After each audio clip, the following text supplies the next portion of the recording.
I got too much Monta. Welcome to episode 5 of the Too Much Monte podcast featuring Max, Levy, and me. The first topic we are going to talk about probably is Zion, I guess, right? Or the draft in general. I mean, draft lottery, yeah.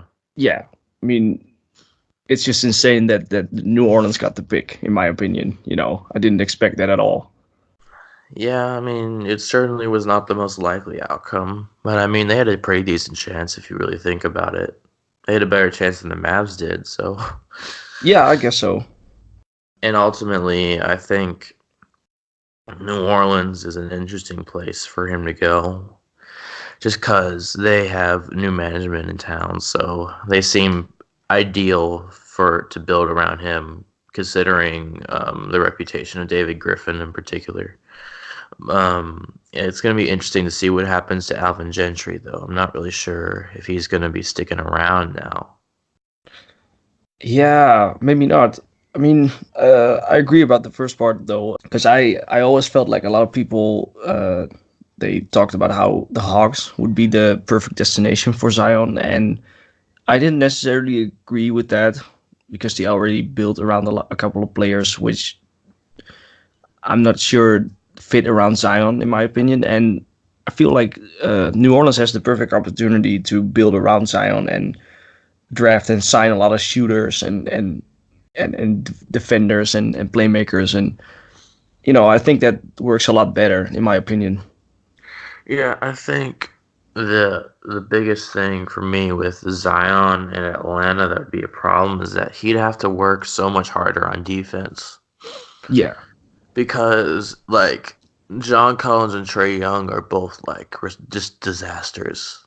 Just defensively. Yeah, for sure. Yeah. And Zion has to be, like, the savior of that entire defense just to make it work. Like, I think they were second to last year in defensive rating, for context. Yeah, it's really, really bad. Yeah. So... yeah, I'm also not sure if Alvin Gentry stays, like you said, but I'd imagine so. I mean, he's not a bad coach. He's pretty decent, I guess. And, like, what upgrade could they get, like, after... Oh, I could think of some upgrades. They could get Dave Yeager. Oh, yeah, that is an upgrade, actually. I mean, at the same time, Dave Yeager has some questionable lineups sometimes, I think. Well, I think with what he did with the Kings last year, he just seems like the perfect fit to do exactly the same thing with Zion. Yeah. Like, imagine Dave Yeager running Zion at the 5 and, like, the Willie Cauley-Stein times 10 role. That's just what I'd imagine. And then on top of that, he could still let him have ball handling duties and stuff. There's so much potential there with a guy like Yeager. And he's proven that he deserves another chance. Right, or yeah. him, or maybe, Igor? Yeah, I guess. I mean... he wasn't that impressive with Phoenix, but I mean, that's not pretty much his fault, I guess. But I mean, no one's been an impressive coach with Phoenix because Phoenix isn't good because some of their players are overrated. Yeah, for sure. Overall, by the way, I think the entire lottery, the new form, you know, I think it's really interesting and I like it a lot. Like Phoenix got all the way down to like 6, even though they had the third best odds, or basically like the tied for third best odds, you know. And yeah, that's really interesting in my opinion. And the fact that New Orleans got so high, and Memphis, like, I'm really happy for Memphis also because they really needed a point guard, and they're probably gonna draft Ja Morant, right? It seems very likely based on what we see now. Yeah, I'd also think it's a pretty decent fit, considering how they have Jaren Jackson already, who is one of the few people I can rely on to make up for a guy like Ja Morant and his defensive weaknesses at this point in time. Yeah. But, yeah, Memphis, I think, really, like, I can't even remember the last time they had, like, a top 1 or like, the first pick. I can't even remember. They've had the second pick and third pick multiple times and somehow managed to mess them up. Like, they drafted Hasheem Thabeet. Oh, yeah. Over James Harden. Right. Yeah. That was hilarious. But at least they weren't the Timberwolves where they drafted Johnny Flynn and Ricky Rubio over Steph Curry. Right, yeah. I mean, it's still so weird because if you look at, like, scouting videos and stuff of Steph Curry, a lot of people say that he has questionable shooting IQ and like he shoots too much and like in hindsight that's positive, but at the time it was a negative, and that's pretty funny, you know. I mean, it's not a questionable shooting IQ if you can make the shot. Right. Yeah. Well, like at a good rate. Yeah. And Curry did that, so your point is kind of moot. Yeah, I wasn't around when Steph Curry got drafted, but every time I see reviews like that, I'm really confused. Like, how can you say that about Steph Curry, you know? Yeah, for sure. I mean, I don't think anybody could have realistically projected this Steph Curry. Yeah. But I think it's pretty reasonable to have projected Steph Curry of him being like a 5-time All-Star based on what we had at least back then. Yeah. I think that would have been reasonable. Yeah, I agree.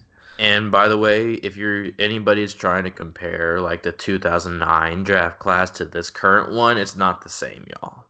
Don't do it, because while yes, there is Blake Griffin to Zion, everything else falls apart. There is no Steph Curry, James Harden level talents in this draft. Based on it would be like shocking. Yeah. Based on what we see, because none of them are doing those sorts of things. There just aren't those level of talents in this draft. This is more like 2016. You have like Ben Simmons, while in this draft you have Zion.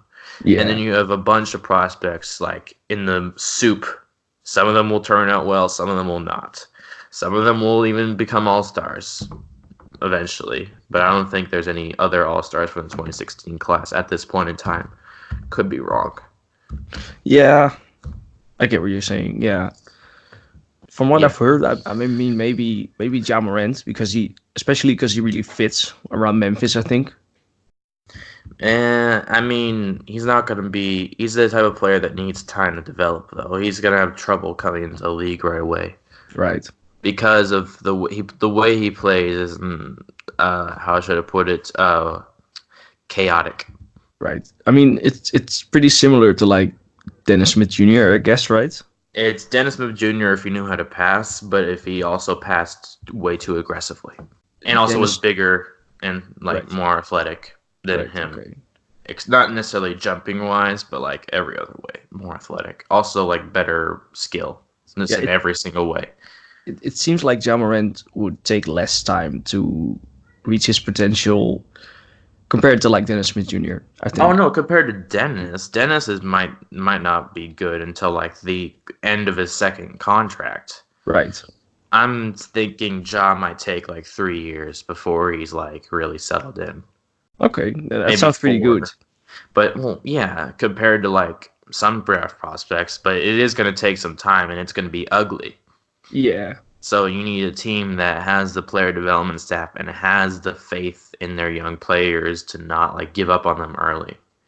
Anyway, we're talking about this comparison to the 2016 class. Like, here's some of the names. You got Ben Simmons, Brandon Ingram, Jaylen Brown, Buddy Hield, Jamal Murray, Jakob Poeltl, Domantas Sabonis, Taurean Prince, Juancho Hernan-Gomez, Malik Beasley, Karis LeVert, DeAndre Bembry, Pascal Siakam at 27th, biggest steal of that whole draft by far. And then Malcolm Brogdon at 36. That is pretty similar, actually. Yeah, if you put it like that. Like, wait, who was number 2 again? Number 2 in that draft? Yeah, Ingram. Yeah, he's like he's so Barrett-ish to me, like a different way. They're different, but they're very different. But it's so Barrett-ish in his own way.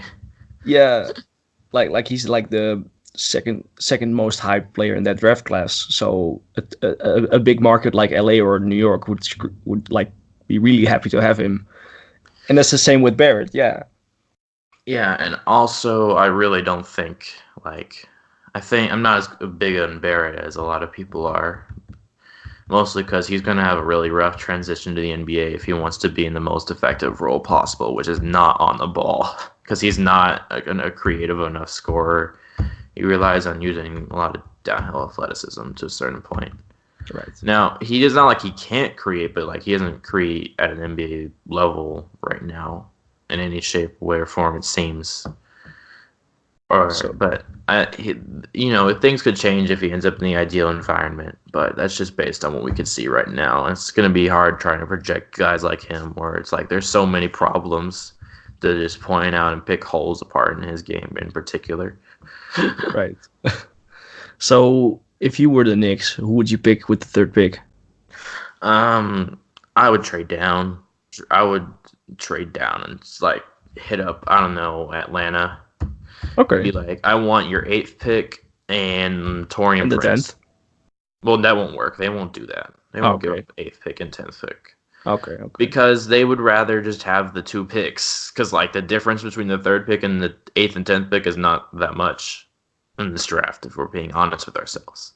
But I would be like, okay, I want the 8th pick and Torian Prince, because Torian Prince is a wing that's halfway decent. We have no wings that are halfway decent on this roster right now, except for Alonzo Trier and Damian Dotson, and that's it. Yeah.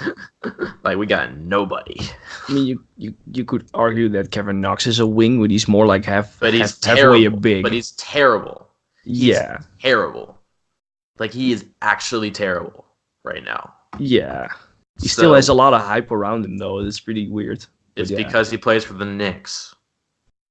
Yeah, I guess. But, like, Knicks fans are most excited about him, it seems. Like, more than Mitchell Robinson and more than Dennis Smith Jr. Oh, Knicks are beyond. Like, Knicks love Mitchell Robinson.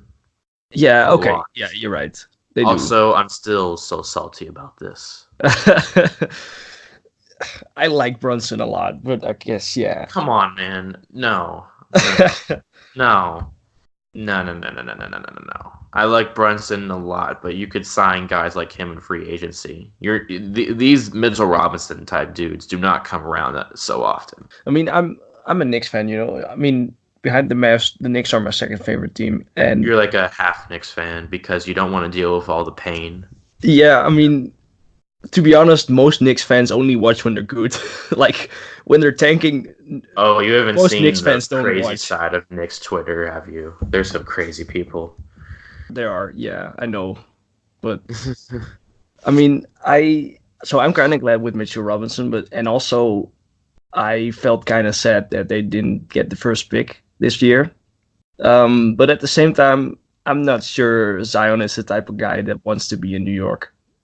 Like, well, I wouldn't see any reason why he wouldn't want to be in New York. Because the media's like all over you, and he seems so humble, you know. Zion has handled plenty of media pressure so far. I see no reason why New York would be any different. I guess you're right. Yeah, I mean, I would have loved it, but at the same time, I didn't want it to happen. About New Orleans for him, you know. I think neither are the best destination. I would prefer him basketball-wise to be in New Orleans because they seem to be more capable of building a team with their front office structure right now. Right. And also they have Anthony Davis to like jumpstart the rebuild. Also, they should be hitting up Boston and just like raiding all of their young guys and picks right now. Yeah, I mean, I've been thinking about that. I think if you trade Jason Tatum, Jaylen Brown, and they will not give up Tatum and Brown. No, okay. They cannot, and they will not. Okay, so maybe Tatum and I'm blanking on the point guard's name. You know what's his name again? Rozier. Rozier, yeah. I think Tatum, Rozier, and a first round pick. Rozier isn't that good. He still has a lot of potential. Is more what it is, I guess. Do you want a shot chucker with Zion on your team? I don't want a shot chucker. I want a pass first point guard. But yeah, okay. I mean, they need some offense around Zion, though. But they can get that offense. Right. Okay, so basically Jason Tatum and a first and a second, or Jason Tatum and 2 firsts? Well, I don't know. If I'm the Celtics, I want to try to keep Tatum and trade Jaylen Brown instead. But if the Pelicans demand Tatum, because they probably will. Yeah. Because they almost should. Although I still really like Jaylen Brown a lot, so I'd be more willing to take him on than other teams would. But Tatum, Horford, and Smart, and maybe another first for Anthony Davis, because you need a contract.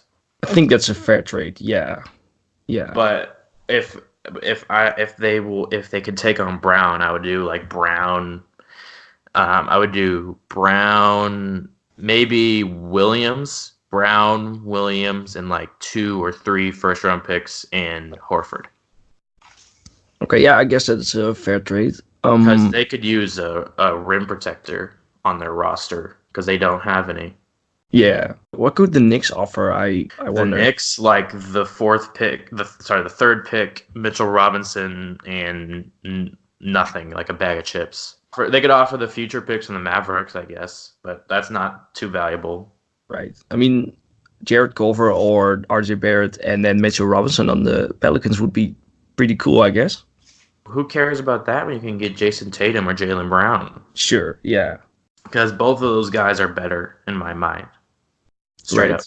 Also, if I'm the Lakers, I would be in serious talks with the Bulls to get their pick and get out of Lonzo Ball, because Lonzo in LA is not the best place for him, and it's not working for LeBron, and LeBron's not happy about him. Yeah, for sure. I think So- Chris Dunn might be a better fit. No, I wouldn't. Well, I don't. Chris Dunn isn't really what I want. If I were Yeah. the Lakers in that trade, I'm saying I'll give you Lonzo and our pick, and then and our pick if they would be willing to give up if they had salary room, I'd say just get Otto, but they Yeah. don't have salary room. No, So yeah. I don't know. They can't trade for Zach LaVine, so that's what I was saying. Lonzo and the pick for, but no, that wouldn't work. So I Yeah. suppose the Lonzo for the 7th pick, and I guess Chris Dunn. Maybe they can push for Wendell Carter or something, but that wouldn't even be I don't think LeBron would be happy about getting Wendell Carter. And then you would try to use either that or see who is willing to give you some kind of longer term value, more valuable right now player for Lonzo, who is a veteran team. But I think Lonzo is exactly what Chicago needs, so I just think they'd be more willing to pony up extra value. Do you think OKC could trade Steven Adams and some picks for Anthony Davis? Is that a possibility? No, because I don't think that's enough value when it's OKC. Those picks are going to be in the 20s. Yeah. With the Celtics, those picks aren't their own picks. So those are teens. How about Jeremy Grant, including with Adams? He's an expiring contract. So you're talking about Grant, an expiring contract, Adams, and 2 first-round picks, because they don't even really own that many. Yeah. Oh, you're right. Maybe Terrence Ferguson or Diallo. Terrence Ferguson and Diallo both don't do it for me, man. Yeah. Come on, it's Anthony Davis. The Celtics are offering me Jason Tatum, Al Horford, potentially Marcus Smart.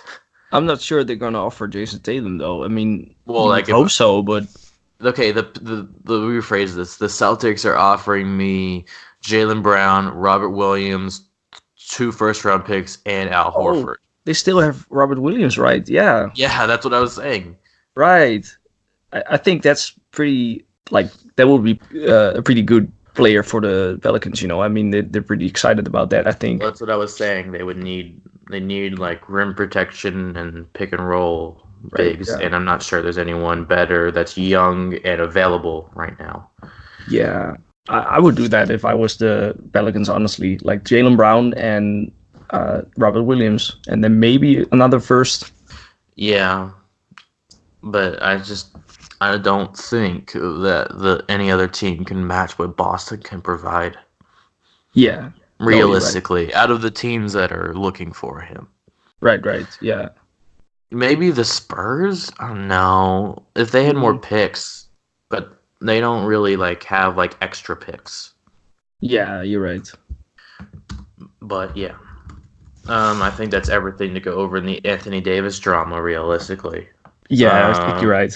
Anything else about the lottery that you want to... How about we just briefly bring up that Atlanta got screwed? Yeah, I mean, yeah, they did, yeah. And that's okay, because they deserve it. Just kidding. This little kid. Sort of, yeah. They sort of deserve it, but they sort of don't They either. they So gave us Luca, so I mean, they can get they what they gave want. us Luca because they wanted Trey Young, so that's why they deserve it. They Yeah, passed up okay, on greatness for Trey Young.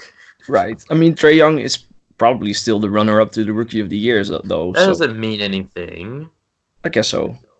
And also, to be honest with ourselves, there's a reason why I've been on the Jaren Jackson is better than Trey Young train, and Oh, it's he is because. better. Yeah, I agree with that, though. But the reason, but like people are like is not just a better prospect Yeah, is better than Trey Young, and people will be mad at me, and then I say, look how bad Trey Young is on defense. Basketball is two sides of the floor. yeah, And Jaren is like already like a +1.5 defender in this league. And he's still like a +2 or plus not +2, like +1 on offense. So that's like +2.5 realistically. And that was on its back when like part of that is because they had half decent playmakers on their roster. Otherwise he would be like a plus, like it would be like a 0 on offense otherwise. But yeah. and then you look at Trey Young, he's like a -1 on offense because of all the turnovers and missed shots, because there's a lot of them. Yeah. And then on defense, he's like a -4 Wow. because he's so bad. Yeah. Because he's like, what is he gonna do? Like, Yeah. unless he's not intense enough, so he just gives up. Yeah, I mean, it kind of reminds me of like when Boston had Isaiah Thomas. It kind of Well, at worked least because he was Isaiah so good in Thomas- offense. But yeah, But that was different because at least they knew where to hide him. The Hawks can't hide Trey Young because they don't have really competent defenders on their roster. Like they have John Collins defending the rim. Their only competent defender is like Dwayne Dedman and Kent Bazemore. yeah. I mean, they'll figure something out, I imagine. And Alex Not Len is anytime. not too bad on defense, right? And protecting the rim, not so much. Right. Maybe big to big, though. He's pretty good defending the post. Okay.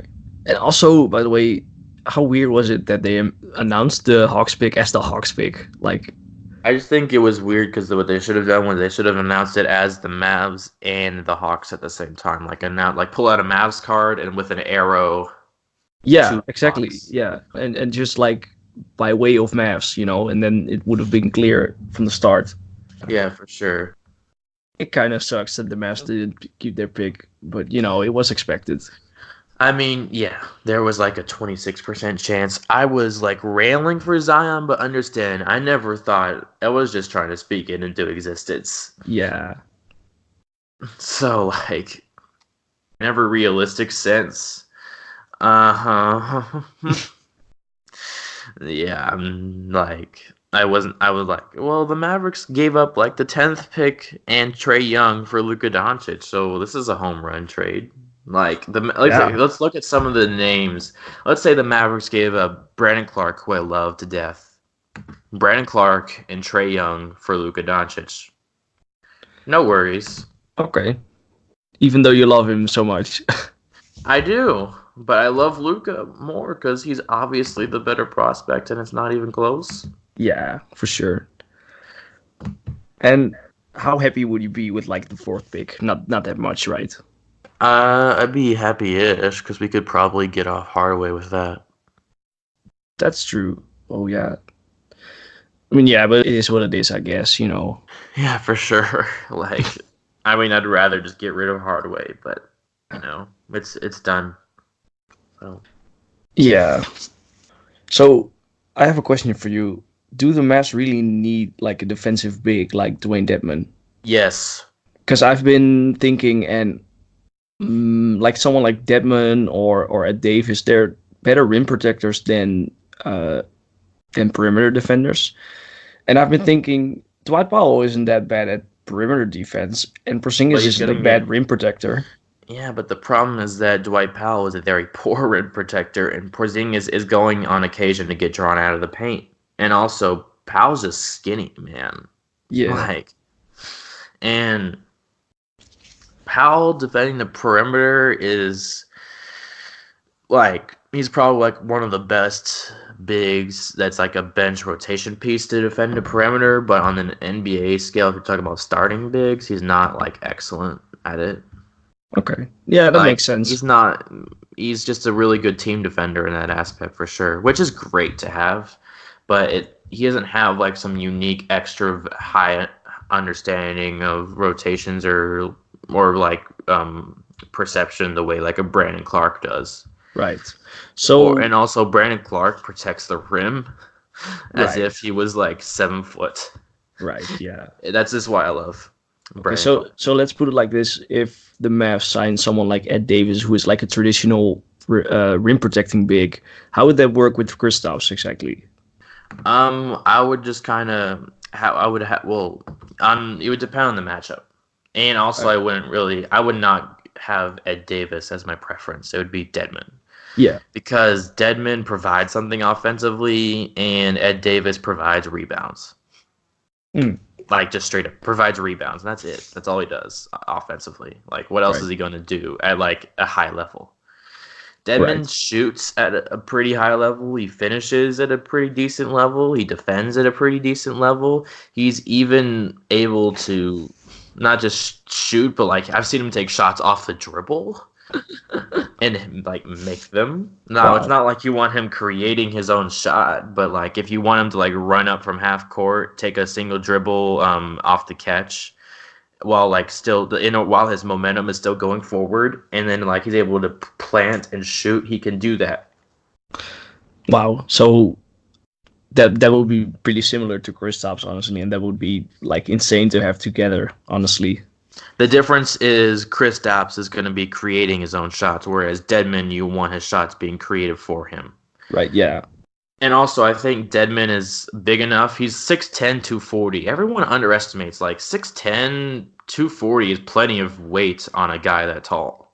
Yeah, for sure. And I think the fact that he's like a lot smaller than Porzingis allows him to be like a better switcher and a better perimeter defender, I think, right?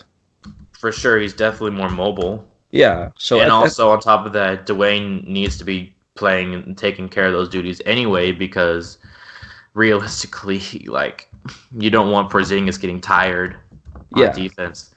Let me check Dedmon's combine stats really quick. I could have sworn he was more like 6'10". He's 6'11 and a half.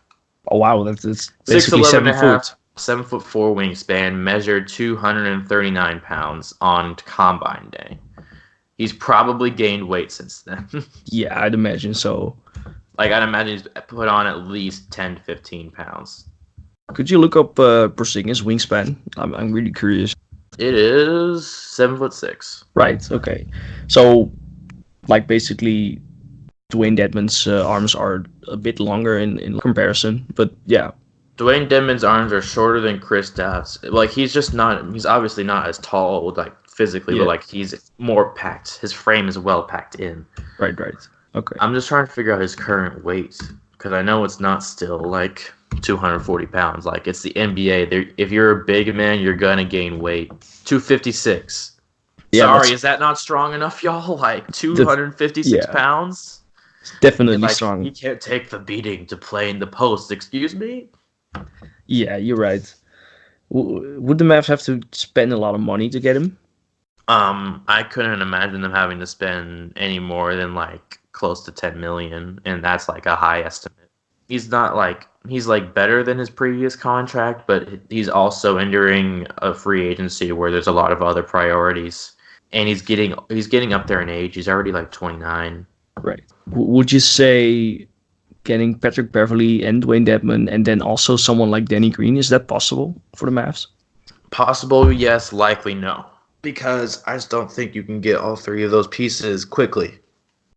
And right, yeah. I think some of those guys are going to want to go to title contenders.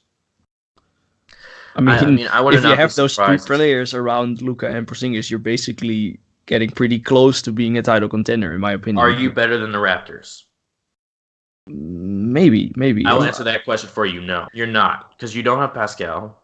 You don't have OG. Everyone forgets about OG. That's true. OG yeah, is really good. he's underrated. Like, if OG was in these playoffs, this Bucks series would be competitive. Right. And I'm not not holding back on that. Like seriously, he's not in these playoffs right now, and the Raptors are reeling. Right. They're Yeah. having to play Norman Powell like 20 minutes a game and see how that's working out for them. Right. Yeah. And Ibaka is better than Dwayne Dedmon. Marc Ibaka Gasol is is right better- now better than Porzingis, I guess. Ibaka is better than Dedmon. Marc Gasol is a better defender, but he's also getting exposed. Right. Because he's in like Marc Gasol was designed for their first 2 series, and now he's more of a liability than an effective player. Especially because it's not like he can shoot like Brook Lopez.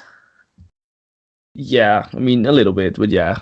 He cannot shoot the way Brook Lopez can shoot. Yeah. Like, let's be honest with ourselves. Yeah. I mean, Kawhi is better than Luka as well, and Kawhi is better than Luka by a mile. Yeah. By like a country mile. So yeah, you're right. You're right. And then everyone like Danny Green on their roster right now. Kyle Lowry is better than any point guard the Mavs can sign. Yeah. Unless they get Kemba. But what could the Mavs get if they get Kemba? Like what with the money they got left? Like could they still get Dedmon or maybe Danny Green or? No, they wouldn't have much money left. They would pay him like $35 million. How much would they have left at that point? Not much. So they don't have a first round pick, so they don't have to pay anybody any extra salary. If they got rid of Lee, that opens up an extra $12 billion. So I'm pretty sure it leaves it with like $40 billion-ish at cap. Let me check that. Sure. That maybe the $40 million in cap, so that's like $5 million. Plus, like the MLE gives you enough room to sign like Dedmon. It's either Dedmon or Beverly, and I'm gonna pick Dedmon. Or you might be able to get an Aminu, but he's also been playing quite well in these playoffs. So honestly, though, if they do sign Kemba, I think they'll be fine with Dwight Powell, basically, because defense won't be their identity in the first place with Kemba. You know, they'll be all about offense, and I think it'll be fine. All right, so this cap sheet hasn't been completely updated, so I need to take a couple names out. So, like, Nowitzki's cap hold is still on here, so his cap hold is gone. So that moves it from -17 to -8. Hold on, this will all make sense in a minute.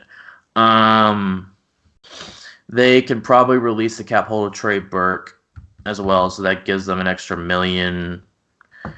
And the thing is that they have a practical cap space of like $50 million, but they have a whole bunch of cap holds that are like messing them up. Like JJ Barea's cap hold is $7 million. And the biggest thing is Porzingis' cap hold is $17 million. I mean, if they sign JJ, it's probably for the vet minimum because he's injured, right? Yeah, but they'd have to sign him fast. Yeah. Like they need to sign him like day one.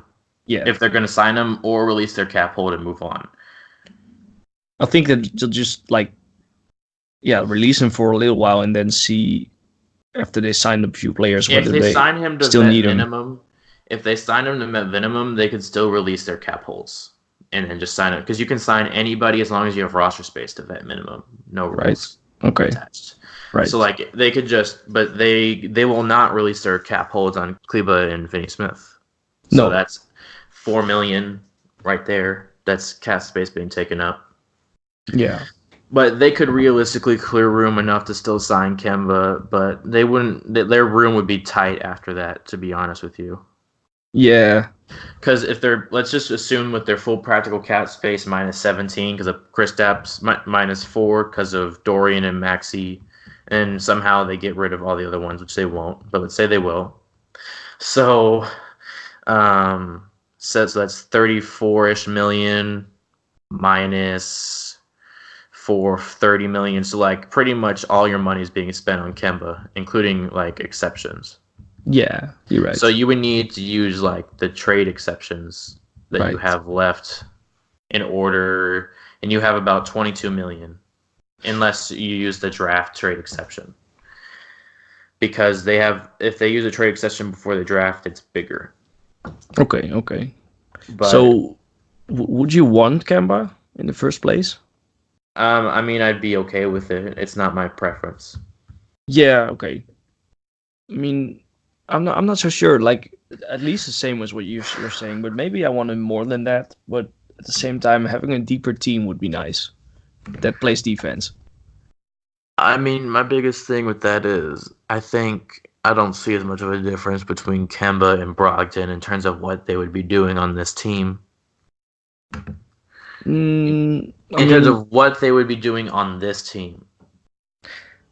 I'm not sure because Kemba is like really quick and like, really clutch, and he knows how to score. And I think Brogdon is like the perfect secondary playmaker, shooter, even scorer, defender, wing, youngish, not going to get paid as much, which means you can sign more pieces. Yeah. And he's proving in these playoffs he can fill up to this role. Yeah, he does. Yeah. Yeah, I wouldn't mind Brogdon at all, and I prefer him over Beverly, like, honestly. Well, if I don't know who would prefer Beverly over Brogdon, realistically. I guess so. I guess it's more that a lot of people don't expect Brogdon to be an option, but, you know... If you pay him the max, I couldn't imagine the Bucks being like, okay, we're going to pay Middleton and Brogdon the max, and re-sign Brook Lopez, and re-sign Nikola Mirotic. Okay, but the max is a lot of money, though. Okay. The max is a lot of money for Kemba. Is he worth the max he's going to get? No. I think so, but at the same time, that's a higher max because he's an all-star. No, his max. Is he worth his max?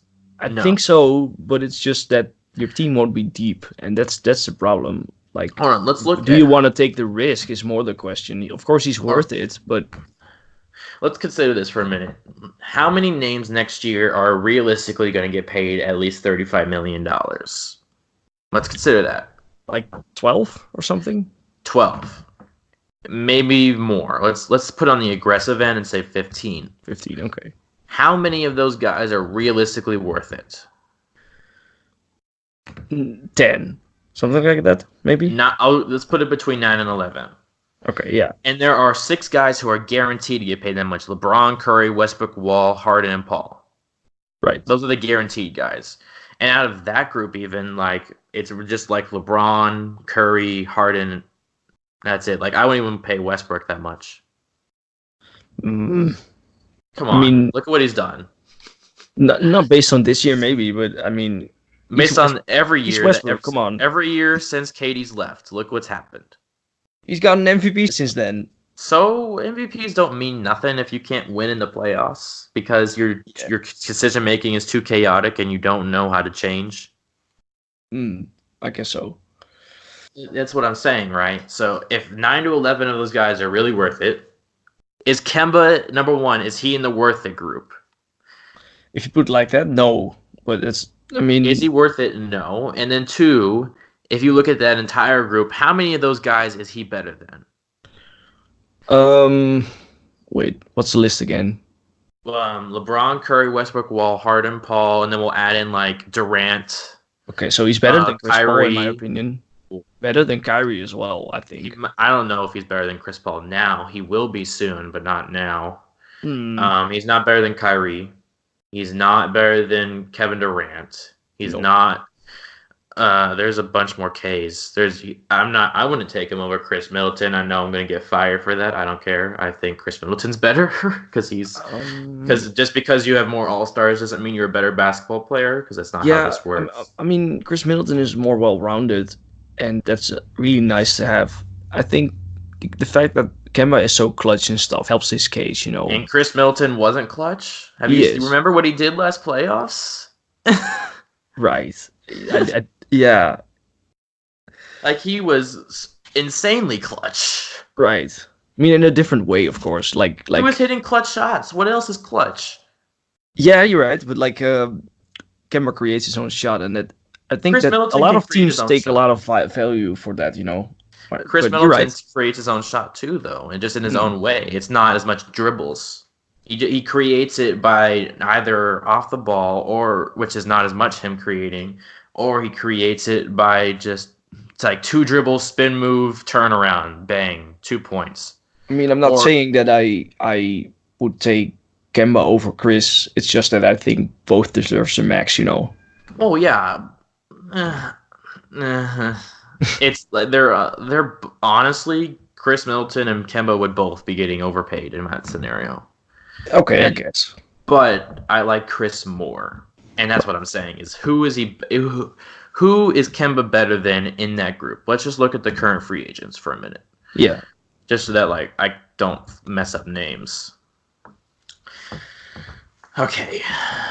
So Kawhi Leonard, that was a K that I was forgetting about. Yeah.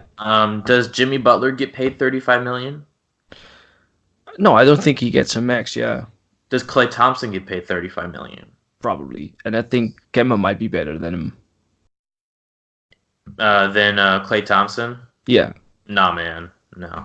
I'm not sure. You'll see these finals. You will see. You'll come back and then you'll remember that Klay Thompson is still Klay Thompson. Right, and also I think maybe with a bigger role he might be a lot better than people think. I guess maybe that's it as well. I think he's better than Reggie Miller. So. I mean, yeah, for sure, but at the same time, Reggie Miller. Remember what Reggie Miller did in his role? Yeah. On the Pacers. Yeah. Yeah. Also, does Tobias Harris get paid more than Jimmy Butler? Yeah, I'd imagine so. I hope not, but we will see. Mm. I want to make sure I'm not missing any other names. Nikola Vucevic is not going to get paid $35 million. God no. Yeah, maybe not. Yeah, I mean, maybe just by Orlando, but no, I don't even think they can pay him that much. Right. Like, I don't think you need to pay him that much. I don't think you need to as well. Yeah, he is an all-star though, so it's like. Nah, they need to. No, not that much. Yeah. Yeah, that's pretty much everyone that can get paid $35 million this offseason. So that's like. So, if you put it like that, could the Mavs get Kemba for less money then? No. Okay. Even if he really wants to come to Dallas? I don't think so. No, okay. I think he'd just go to New York. Right. Yeah. Because I don't think Kyrie and Kevin are both going to New York. I'm sorry. That just seems like bullshit. It's the Knicks. Yeah. You know what I mean? Yeah, I think probably they'll get Kemba and Vooch, something like that. I'll say Kemba and Jimmy Butler. Yeah, I guess so. And that's not even that bad, honestly. Like for the Knicks and what they've wanting, it's bad. But yeah, sure, but like they should lower their expectations. Also, let's say you traded Kristaps Porzingis for 4 years of Jimmy Butler and Kemba Walker. Yeah, I guess so. But at the same time, Kristaps was done with the team, So what? I know. What are you gonna do? That's just my joke. That's just my joke. No, you're right. You're right. Yeah, and then like all the Knicks fans will all be rioting, and well, actually, they'd be pretty happy with Kemba, but yeah, I think so. What he did in the Garden, but Jimmy Butler not as much because they'd be like, he's gonna tear our team apart. Yeah, which is probably true. That'll probably happen. Next thing you know, like Mitchell Robinson's getting traded for a bag of chips because Jimmy Butler doesn't like him. Right to the Mavericks, like Mitchell Robinson just gets traded for like Justin Jackson. Oof. If that happens, yeah, I'd be really happy. Yeah. But anyway, that's enough of that, honestly. Yeah. I mean, one final question about free agency, I guess, is like with the knowledge we have now about which players are sort of interested in Dallas, I think. I mean, you never really know, but you know what I'm saying. Like, who do you think would come to Dallas, like realistically, like with the money and stuff? And well, out of who's been around, well, I think Beverly has to be considered because all the stuff we've seen.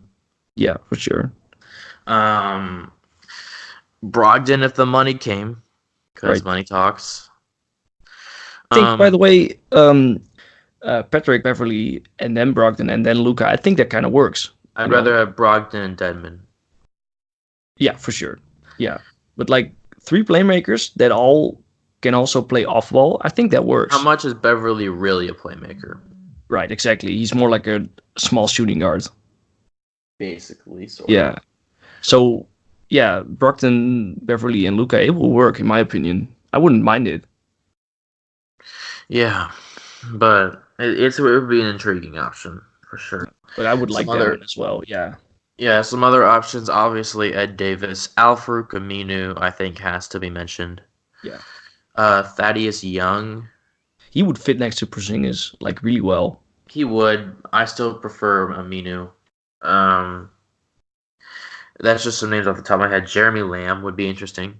Oh yeah, Um, because I have like a database of like names in my head. I'm like, shit, I'm forgetting some names. no, that's okay. I basically got an answer from you, so that's okay. I do want to say really quick, I do not want Julius Randle. Do not sign Julius Randle. Please, no. No, please don't do this to me. He's a bad perimeter defender as well, right? That's Yeah. the short end of it. Yeah, I mean, if you're going all out on offense, maybe, but yeah, no. But he's not Yeah. the type of offense you want. Yeah, You don't You're need right. a scoring big right now. you're right. It's It just doesn't. not the 1990s. Yeah, it doesn't. It doesn't fit. Yeah, maybe if you didn't have Porzingis, but yeah, Yeah, I'd still rather not, even Yeah. without Porzingis, to be honest. But anyway, moving on. I think we pretty much hit over everything, like free agency related, in Yeah. terms of like important stuff. Oh right, 'Cause- playoffs stuff, right? Or you want to well, talk there's- about WNBA first? Playoffs first, just because then we can get over that quickly. Honestly, Right. Okay. WNBA is going to be a bit longer. Right. Okay. So we had some predictions from the first round, which it was a while ago, but We both predicted had. the second round too, right? Yeah, I haven't. I don't have it written down though, and it like we didn't really know what the second round would be, but maybe you can find it somewhere. We did it based off our predictions.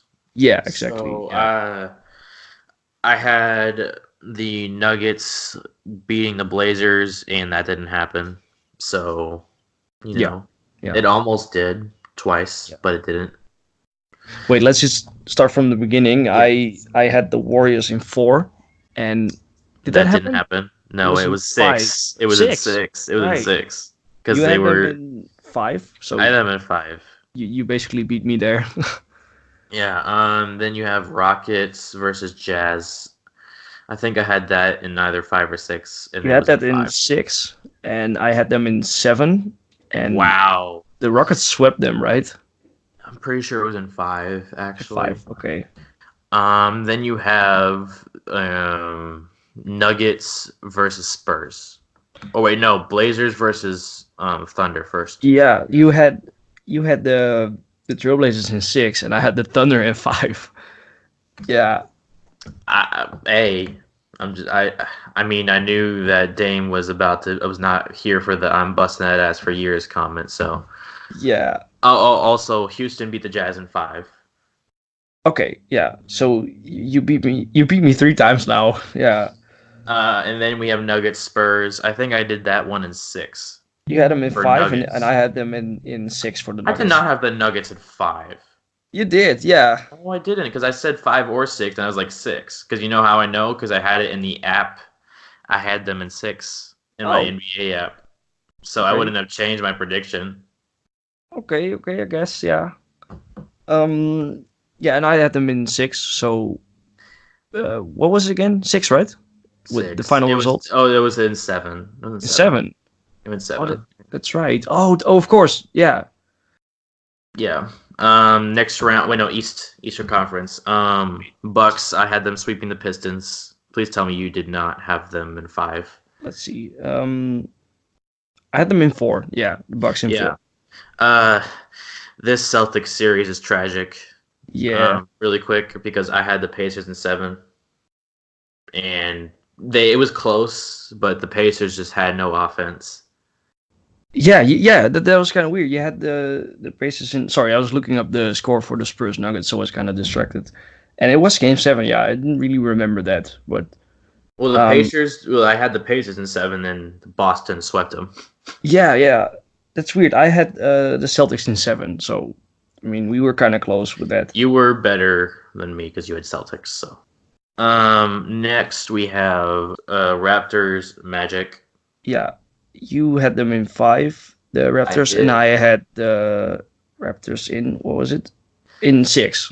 Wow, And it was 5, right? You were, yeah, it was in 5. You were high on the Magic. Damn. Sort of. I mean, I kind of thought that Vucevic might have gotten hot in 1 or 2 games. That But was more it. It's impossible for Vucevic to have that sort of impact with Gasol guarding him. And that's why I said, like, Gasol was the perfect big for the first 2 rounds, and now he's, like, useless, almost. Yeah. But, and then the Sixers Nets, that went Both had 6. them in 6. Yeah, Yeah. and that went 6, Wow. right? I'm Yeah. pretty sure it went 6. I think so too, yeah. It either went 5 or 6, because I know the Nets won at least once. Here we go. 5. 5, okay. Yeah. So basically you beat me like really hard in the first round. Yep, second round. Moving on. West first. Rockets, Warriors. I think I had them in 6. Warriors. Okay. Was it 5 or 6? Would I had them in 5 or 6? I think I had them in 6. You have the list, right? No, not for the second round because Well, I was think I had like, them well, in we 6. don't know what the second round is going to be, so. Well, you're But I doing think- it based off your predictions, yeah. Yeah, I think I had them in 5, but I could be wrong. Well, it was in 6, so. Yeah. And then Nuggets Blazers. I had Nuggets in 6. I think is either Nuggets in 6 or Nuggets in 7. It was probably Nuggets in 7. And Yeah, for me it was the Nuggets Thunder, so I was wrong anyway. But I had the Nuggets in 5, I think. Well, yeah. Well, we're both wrong. Yeah. I had technically had the better prediction because it did go 7, and it Right. was the right team against them. Yeah, that's pretty impressive actually. I still muffed the Boston Indiana series, so. Right. Yeah. And then on the other side we had Bucks versus Sixers. No, that was Sixers Raptors. Sorry, Bucks versus Celtics. I had the Bucks in 6 or 5, probably 6. I think they had the Bucks in 5. Yeah. If you had Bucks in 5, then you win that one. And then the other series was Sixers Raptors. I'm pretty sure I had that one in 6 for the Raptors. I think I had the Raptors in 7. I think. No, 6. I think 6. Yeah. So yeah, we're at the conference finals now, and we have all the right teams pretty much, except for the Blazers. Yeah. So we had to pretend like I wasn't gonna pick the Blazers anyway. So Warriors in, I'll just say 5. Yeah, I agree with that. I had the Warriors. I have the Warriors in 5 too. I mean, it's kind of based on like the first 2 games already, so that's unfortunate. But I think I would have had 5 anyway. You know. Oh, I would have had 5. Yeah, I mean, I knew they weren't gonna lose at home, so. Yeah. And then Bucks Raptors. I'm pretty sure originally I had it in 6 on my NBA app. I'm not so sure. Right now, I have the Bucks in 5. Is that based off the first 2 games, or would you have said that in 5 it before? is. I think I would have said 6. Yeah, if I'm realistic, I would have probably said 6. Yeah. Yeah. Let me just check to see my entry really quick. All right. So Okay. I've been doing pretty well, actually. Yeah, So, you have. Yeah, I got most of the picks right. Man, the Blazer series went 5 against the Thunder. That's just crazy. Yeah, it is. I did have the Nuggets in 5 against the Spurs, but still. The only problem is that I had the Warriors to win against the Nuggets 4-2, so the app is going to be wrong a little bit. Oh yeah. Because I would have changed it if it was against the Blazers. And then I had them in 7. I had Raptors, Sixers in 7. Right. And they went 7. Okay. I'm looking at my app right now, so that's how I know. Right. Yeah. And then I had Bucks. Well, it was Pacers, but instead it was the Celtics, but it was still in 5. Yeah. I think I would have predicted Boston, Milwaukee in 6. So, and then I had Bucks, Raptors in 7. Actually, Okay. which that seems unlikely right now, but I'm gonna fix that so that way I don't seem like a liar. And then Warriors, Bucks in the finals, Warriors in 6. I have Warriors in 7. In the finals? Yeah. Nah, not man. I mean, the Bucks are really, really good. I think for sure they're the second best team in the league. So like, they're You just better gotta than the wait. Nuggets, better The than Warriors have Spurs. been better without Kevin Durant than they've been with him. Right. Yeah. So, I mean, Yeah. I mean, Giannis is really good though, and I Stephen think, Curry is better. yeah, no, but that's why I have them in 7. You know, I Stephen feel Curry like is the Bucks better. could do it. Like I I don't really, think so. No. I'm No, not they sure. don't. I think their defense is good. They're using Brook Lopez well. Like Draymond Green is going to cause them issues. he will. He will. Didn't the Bucks win in the regular season against them? That doesn't mean a damn thing. It doesn't, but it does Because show I'm pretty that- sure at least once the Warriors sat out somebody against them. Right. Yeah. I mean, how I remember it, the Bucks won against like the full Warriors team, like everyone played. Oh, sure, it could have happened, but that doesn't mean anything. No, you're right. You're right. It just at least it means that the matchup isn't as bad as you think. Well, I said in 6. I think it's Right. going to be competitive, Right. Yeah. but I also think it was a 1-1. It's the series was 1-1, and they beat the Warriors. They beat the Warriors without Draymond, Right. and also Iggy only played 16 minutes, Okay. Yeah. so that's not the same team. No, you're right. Let's just stick with 7. I don't know. I feel like the Bucks could be like really hard and stuff. And also, that I will say they was on a road though, so that's something. When the Bucks beat them. Right. Okay. Yeah, but the Warriors also beat them without Draymond Yeah. You're right. on the road. So I mean, toss. I'm sticking to Warriors in 6. So That's fair. I think it's time to move on now to the WNBA stuff. Sure. Yeah, for sure. So, where do you want to go first? The Cambage or the commissioner? Yeah, the trade first.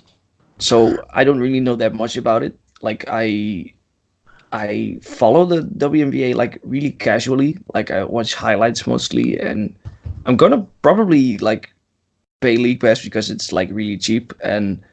But yeah, I don't know too much details about the trade. I have heard about it, but I don't really know like how valuable the pieces they got in return are and stuff. And so could you maybe like explain that to me? They got 2 young players who both would have been more valuable, but they have injury histories. Okay. That would be like the short way to put it. One of them is a 5'6" guard who's like a really good shooter and passer. Okay. And the other is like a 6'3" center. Could be wrong about that, but I could have sworn she was a 6'3" center who was, I'm pretty sure, all rookie in her rookie year, but sat out the entire last season with health issues. Right. Okay. And then they also got a first-round pick and a second-round pick. But the team that traded for Cambage is going to be in the playoffs, and they're going to be deep in the playoffs. So their pick is not going to be too good, if you know what I mean. It's kind of sad, I guess, because the Wings were supposed to be like getting pretty good because of Cambage. Wait, is it Cambage. Right. It's a And it's a then, weird pronunciation, but Well, yeah. And then they also traded for Amani McGee Stafford, who happens to be the sister of JaVale McGee. She's a pretty decent center. okay. She's a pretty decent center, 6'7". But the thing is, Cambage wasn't going to play for the Wings this year, probably. So the fact that they got value at this point, So they potentially could have had more in the past, but they thought they could get more in the future, and they didn't. Instead, they probably got less. So why did she want out? Because there was a whole bunch of drama. Basically, the coach that she liked got fired because he got into a fight with the general manager, and it got ugly. Right. Okay. So also basically like I'm not the biggest fan of the Wings either. Like you're a big Wings fan, and I like them, but I'm not from Dallas, so it's not automatically that I'm just like a Wings fan. I do like them, and I like the city of Dallas, so it is kind of like I'm conflicted about it. But basically, I still don't really watch full games, but like I follow the Sky a lot because I started watching them because of Elena Deladon, who is my favorite WNBA player. But they traded her for Stephanie Dawson, who was basically like my second favorite player. So it's kind of like, sure, let's just stick with that team, And now they got like some promising players, and the Sky is really a fun team in my opinion. And I like the Seattle Storm a lot, but I think the Wings basically are my second team probably. Yeah, and I think the Sky are like still in a period of transition right now because like they got like a lot of young players. Right. Yeah. And they're like still retooling. Right. Yeah, they're kind of rebuilding, but at the same time, they haven't been that bad, right? Though they haven't been bad. They just haven't been good. Yeah, you're right. Yeah, I like their future a lot, though. Like it's a fun team. Yeah, for sure. I kind of in the same way about the Wings right now. The only problem is that they have so many guards. Yeah. They have so many guards that are actually good. They have a lot of bigs who are questionable at this point. And then they have some promising forwards. Kennedy Burke, who they drafted in the 3rd round this year, is looking like a steal so far. Wait, did you say the 3rd round? I believe... No, wait, no. I think it was late 2nd round. Are there 3 rounds in the WNBA? Yes, because there's only 12 teams. Of course. Yeah, that makes sense. That makes a lot of sense. Yeah. But there are also only 12 players on each roster. Right, yeah. And there's no two-ways and stuff because there's no G League to play in. Oh, right, yeah. Imagine no, that makes sense. A WNBA G League. That would be pretty interesting. Bad. It wouldn't be bad. It would just be interesting. Yeah. It'd be interesting to see how that would work with, like, the current situation. A lot of pretty successful WNBA players have played overseas, I think, right? That's a... They almost have to. Yeah. They almost have to. Oh, wait, they do it in the off-season, right? Yeah. Yeah, because the WNBA season's in the summer. Right. Which means they're playing basketball year-round with, like, minimal breaks. Because in Europe, you're practicing twice a day, every day. And then, but in Europe, like, for example, here's the comparison. The WNBA max contract, like, 2 years ago was, like, $105,000. Now it's, like, $115,000. Okay.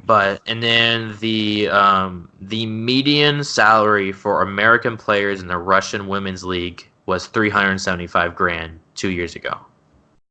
So that's a lot more, right? Yes, it's a lot. Yeah.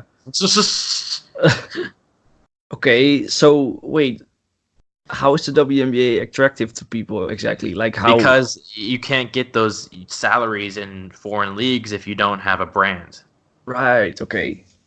But it's really weird. Why is it like that? Why isn't there just like one full WNBA season where you get paid? Like why is it like this? Because of bad management and poor investment, and they're not paying the players the fair share. They should be getting paid 50% of the CBA revenue, and they're currently getting paid like 21%. So imagine multiplying all WNBA salaries by 2.5. Right. Yeah. No, but also like, why isn't there just like one full season? Why do they play more in Europe basically than in WNBA? That's really They weird. don't play more in Europe. They just get paid more. They just have more practice because Europe is crazy. They do 2-a-days. Right. Every day. Okay. But like that's good for young players, but for experienced vets, that's like exhausting. Yeah, that's true. Yeah, I mean, Also, whenever you're playing year round too, so like you're never getting any rest and you're doing two-a-days, like that's increasing your potential for injury. Yeah. And a lot of players do get injured, like Breanna Stewart, we just saw. tore her Yep. Achilles in the EuroLeague final, Yep. and she'll be gone the whole year. And some players literally get paid like their WNBA contract just to sit out the WNBA season so that they'll be fresh and ready for their EuroLeague club. That's how Wow. like bad the situation is. Wow. Because the WNBA players get paid so little that the EuroLeague clubs don't care. And it's actually happened before. Like, this is a real thing. Wow. And then, but with that being said, anything more about Kemba's trade, or should we move on to the commissioner? I mean, what I kind of wonder is this new commissioner going to do anything about this? Yes. Oh, wow. I would be willing to bet on it. Okay. And here's why. So the new commissioner is the current and soon-to-be former CEO of Deloitte. Deloitte is a large investment firm that has grown recently due to the CEO's interest in investing in technology. And like, I think the WNBA needs to find a way to promote themselves through like digital and technology means. So I think she's the perfect fit in that aspect. She also has a background in basketball. She played basketball for 4 years at Lehigh University under legendary coach Muffet McGraw, who is now the coach of Notre Dame, and she's won multiple titles with them. So that's another key component of all of this. She has implemented programs in favor of workers before, such as a 16-week paid family leave program. So that's promising as well. All in all, she seems very interested in trying to increase the brand and the marketing of the players. Instead of marketing like ideas, they want to market people. They want to make it about the people of the league, and I think that's very exciting. And the WNBA PA is also optimistic about this, so that's promising. Heading into an off-season where there will be a CBA renegotiation, and if it does not go well, there will be a lockout. Okay, wow, yeah. So this all sounds really good. And did I say her name? Kathy Engelbert. Okay. Well, she That's sounds important. really, she sounds really promising, and I also hope they increase the number of games. Like right now, it's like 25 games a season or something. It's more. It's more than that. It's like 38. Okay. Oh, that's not actually that. Actually, not 38. 34 for the regular season, plus 3 preseason games, plus playoffs. That's actually not that bad, though. It's not. It's pretty good. Yeah. Like, they don't But need to it's have like- more games. They need more teams before they can have more games. Yeah. So basically, what they should do is like pay them more, so they don't They have need to to pay also them play enough. overseas. They need to pay them Yeah. enough so that players don't have to leave overseas if they don't want to. Right. And also they need to get more teams so that there's more exposure. They need to improve marketing strategies. They need to find an increased audience. That'd be some starters. Yeah. Also, they need to find a better arena for the New York Liberty than a 5,000-seat G League arena. Yeah. And there is an option. Yeah. I mean, they could just play an MSG, right? No, that they used to play in MSG, so that's not happening. And they also got Okay. sold to a minority owner of the Nets, so they have like no Oh. chance to the Garden. But that's Right. okay because there's another option. In Long Island, it's a suburb of New York. There's a 14,500 seat arena left over from the New York Islanders, the hockey team. Oh, that yeah. just got renovated, and it looks awesome now. It's the Nassau Coliseum, and Right. it seems just primed to be taken by a WNBA team. Currently, it has the Long Island Nets, the G League team of the Brooklyn Nets, so they also have an in into the arena in that way because their owner is a minority owner of the Brooklyn Nets. Right. So yeah, that would be a great idea. Where do the Sparks play? Sparks, they play at the Staples Center. Right. Okay. So that's already a good thing. And now they got Janae Agumake, right? Yes, they got Chiney Agumake, Nneka Agumake, Chelsea Gray, Candace Parker. They're stacked, but their coach is Derek Fisher. Oh wow. I mean, yeah, but that helps a lot with revenue, probably. Yeah, for sure. Oh, by the way, speaking of coaches, I forgot to mention the new Wings coach is 2-time champion and like legendary coach Brian Agler. I don't know who he is actually. He's really good. So, what did he coach before this then? The Sparks, Oh, And okay. he resigned from the Sparks because I think it was because he was losing too much control because there was too much star power and like it just wasn't working for him. He won the Right. title. And he's like, it's almost too easy, and if you fail, you're expected to win if you're the Sparks, Yeah. and if you don't win, it's like a huge disappointment. So he's like, I want to try something new, and so Yeah. he came here, and that's promising because we have all this young talent that needs development, and Aguilar is one of the best. Right. I mean, I'm really casual, when it comes to watching WNBA. So I really don't know who the coaches are and stuff a lot of the times. But I don't really care either. So Well, I mean, it's important I guess because so. Derek Fisher coaching your team is not ideal. I kind of imagine him being a really good coach for He like hasn't the done well. WNBA He level. hasn't done well before, though. So Yeah. I have no reason but to that's- assume he'll do well in the WNBA. That's in the NBA though. That's a lot But- tougher. I think. Are you sure about that?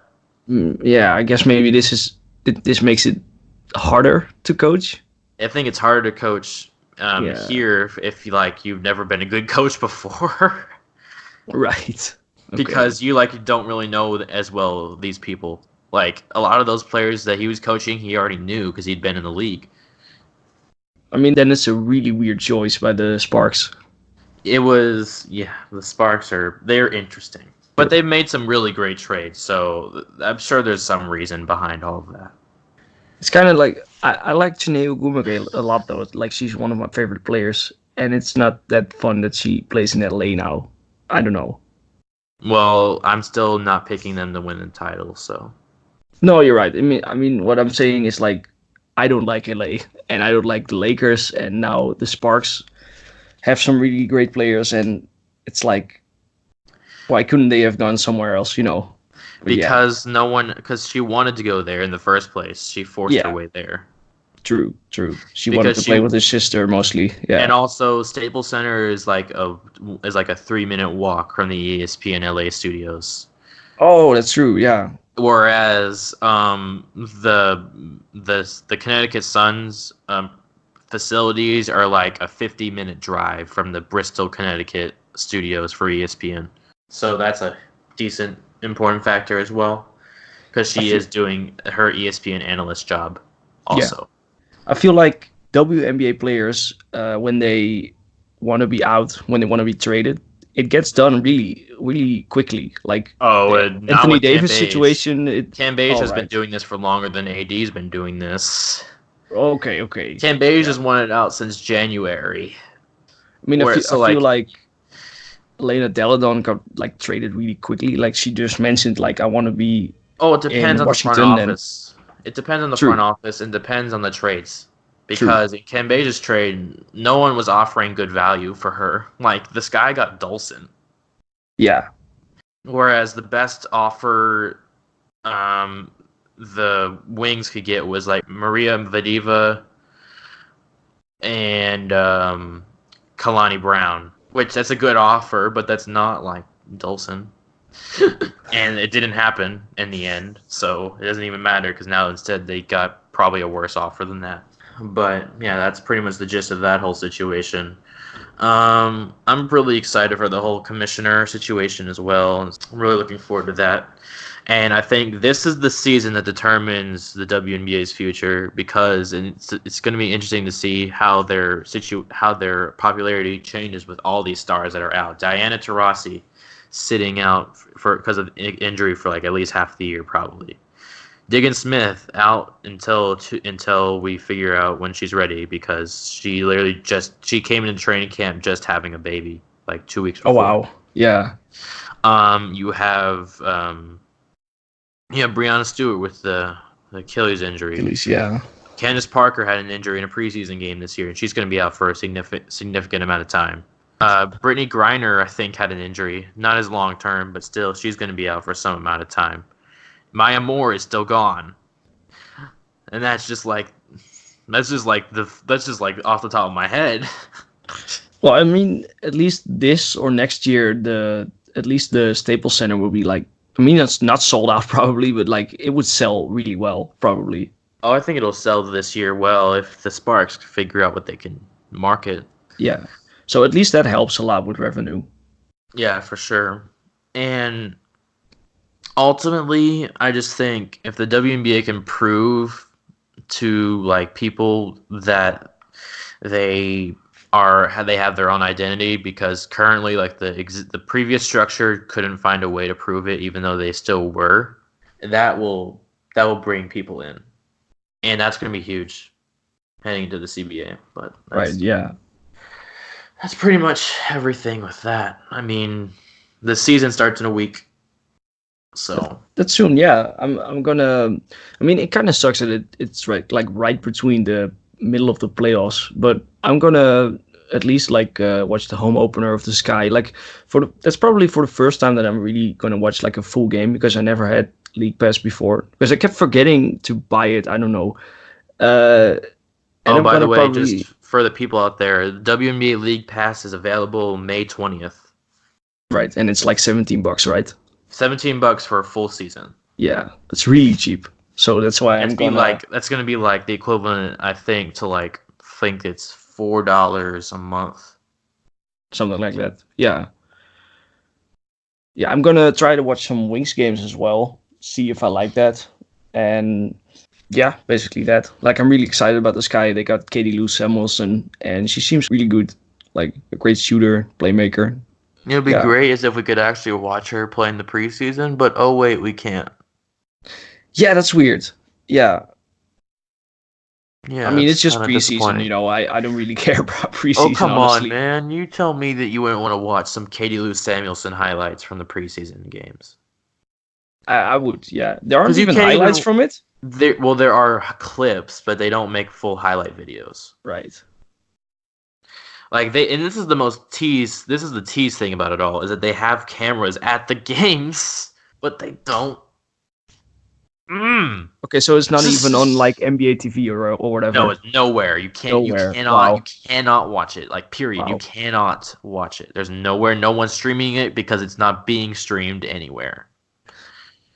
I guess because it wouldn't be watched that much anyway. Oh, come on, man. You're telling me that if they didn't put it on League Pass, they wouldn't get at least a few hundred viewers? Like, what's the point in not putting it up on League Pass? Yeah, at least League Pass. I agree with that. Yeah, but you can go to the games, right?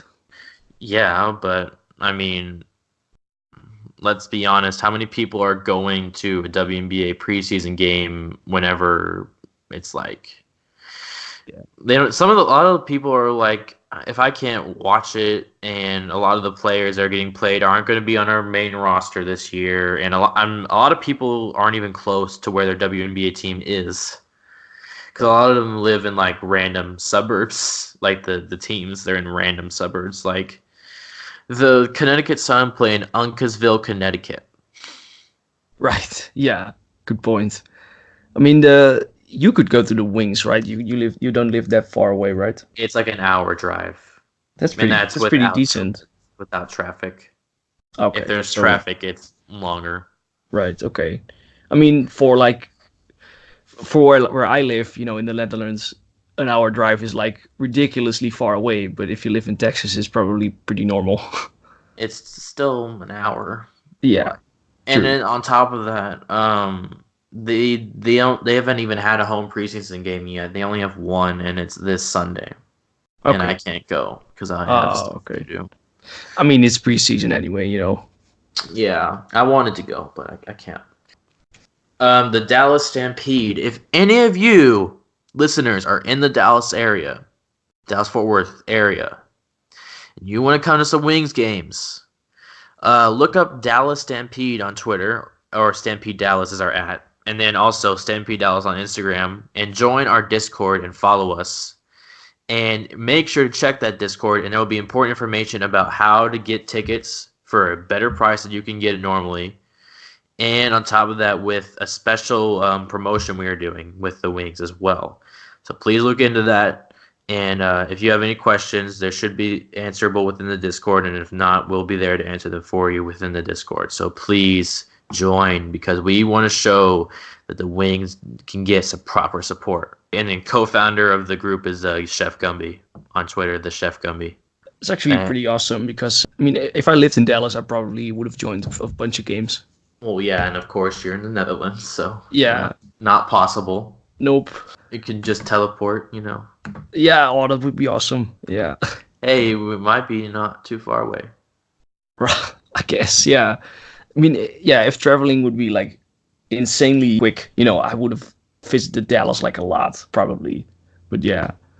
So you want to let the people know where they can find you? You can find me on Twitter at MaxScouts and my work with the Third Round Picks podcast, of course, with my co-host Adam Bibbs and at Mavs-Zero. And then in addition, Dallas Mavericks pieces on the DallasProspect.com. And then Ultras Group at Stampede Dallas. That's pretty much everything. You can follow me at Mavericks Monta on Twitter. And if you want to know Max and I's opinions about Porzingis when they first got the trade, it's episode 3. So check that out if you want to know our thoughts about that. I got too much Monte. Monte Ellis, ask the fellas. Who talk trash because they jealous? Laid back from the south, trying to hack up, I'll make you shut your mouth.